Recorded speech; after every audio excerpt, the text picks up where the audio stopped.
welcome to Every Day is Funny, the meditative morning show about newspaper comics.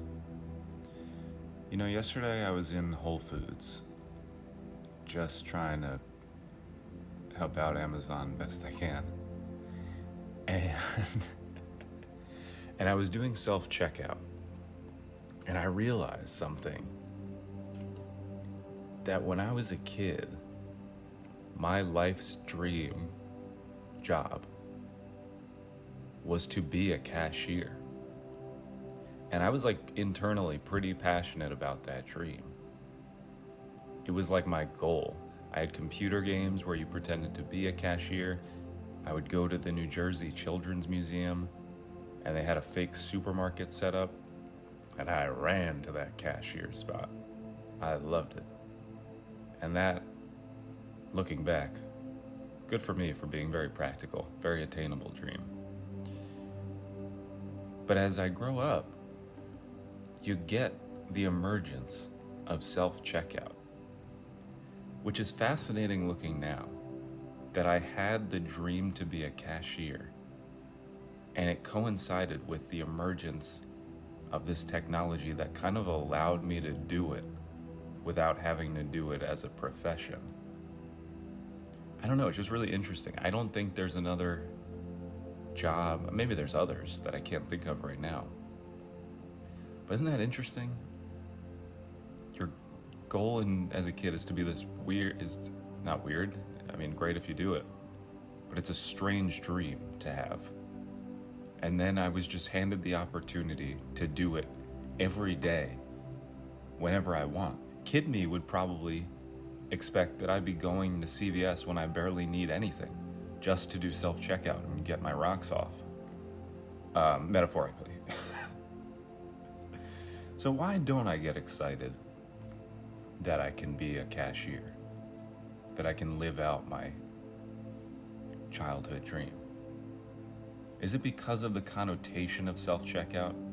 Because it's kind of tied to taking away jobs from real human beings that I can't allow myself to properly bask in this newfound possibility? Or is it because my dreams have actually changed and I don't find cashiering very luxurious anymore, especially in the grand scheme of things I do want to do more, like this? I don't know. But it's an interesting thing to reflect on. The goals we give ourselves as children without any worry about how they're viewed in the public eye. Because most people pick astronaut or president, and I didn't need to aim that high. There's something very innocent and sweet about that, but now, why do I not really want to do it? I do still love doing the self-checkout, I'll say that. When I get there and I get to scan those items, I get excited. I'm very happy to be there. Total control, fun scanning. You are the cashier in that moment. It's a beautiful thing. Until the machine stops working and you need someone who really works there to come over and help you. All right, let's get to the comics. Okay, the featured comic on Comics Kingdom is something called Dustin, made by a man named Jeff Parker. I don't know what Dustin is, but if it's the featured comic, let's check it out. Dustin invites readers into the lives of the Kudlick family, who have welcomed the strip's 23-year-old namesake back into the house after college for just a little while. Okay, so Dustin went to college, but now he's living back home. That's the premise of this. Let's see what we got. The parents are getting ready for sleep. Dustin's parents. His dad says, "I'm afraid my short-term memory is going." His wife says, "Why? Are you forgetting details about court cases or meetings?" "No," he says, "I keep lending Dustin money." The funny thing here is, look at the way his eyes change from normal looking eyes to just soulless black voids when he says he keeps lending Dustin money. Wow. This is a very modern comic. I like the premise of this. It's sad that this is probably the content every day, or the joke every day. That their son's a no do-gooder. And couldn't Dustin just get a job in whatever court this guy works at? Is that too much nepotism for Dustin to deal with? Just like a clerk or something? Oh, her eyes change to black voids too in the final strip. Why is that? That's really creepy. It's like they become soulless zombies all of a sudden. As if Dustin's controlling them from the other room. Look at their eyes. Was it too much effort to do the full eye like the other two panels? Fascinating. Alright, Hi and Lois. Oh my god. This strip is... Okay, so I've said in the past that there's multiple instances of Hi and Lois we've read where the baby is obsessed with sunbeams, and the first panel of this strip today is the baby basking in a sunbeam while her siblings watch, and her sister says, "I wonder what Trixie's thinking." The baby, Thought Bubble, says, "I'm reminiscing about my good old days." The baby has said this kind of nostalgic thing before. But there's something with sunbeams that allows her to just access the past, access all of her feelings and emotions. I've never seen... Does this happen every day? We don't read Hi and Lois every day, but is every day involving sunbeams? Wonder what good old days she's reminiscing about. Probably yesterday when she stared straight into the sun.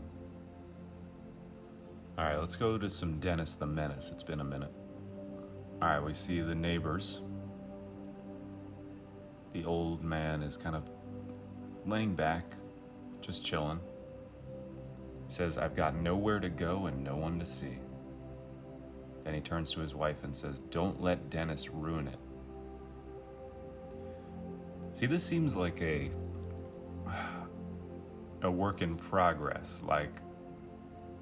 That's probably the main thought in the author's head every day. This is basically the idea of Dennis the Menace in its purest essence. Him saying, "I'm fine.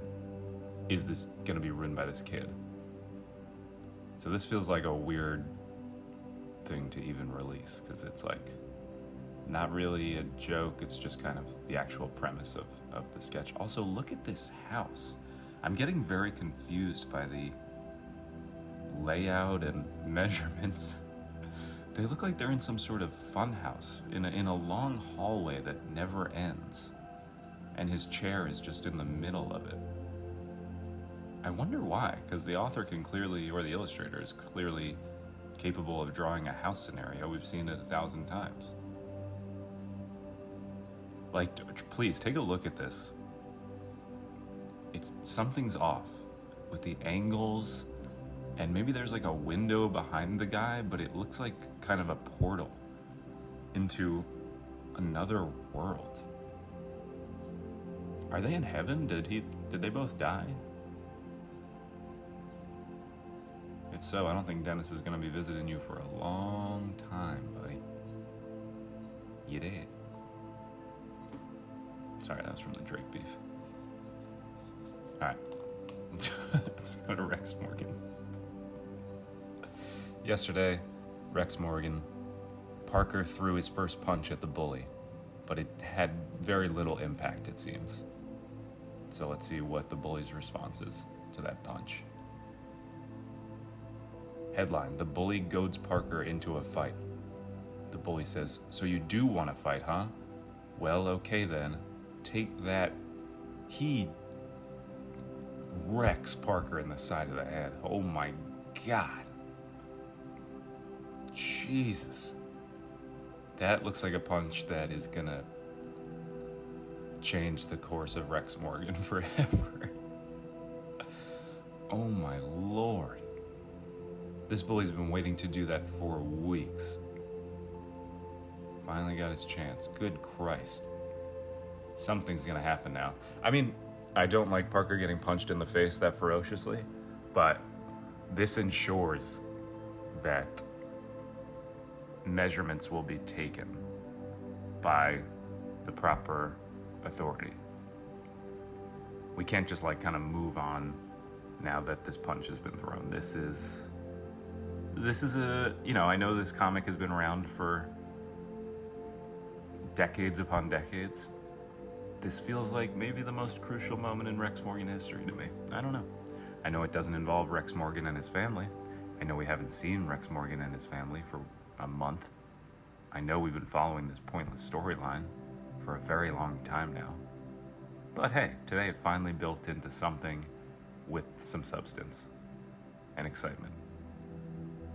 Let me think of what to comment. Okay, I'm gonna comment because when the bully punches Parker, there's this red exclamation, giant word, smack. And I'm saying, I feel like smack does not convey the actually massive punch the bully just hit Parker with. I think smack should be reserved solely for smacks. Send. Because it is weird. Like, why is that the word? Why not thud or bang or anything? Smack. For a massive punch like that? I don't know. It's very Batman 1960s. Anyway, time to wind down for this Wednesday, June 26th.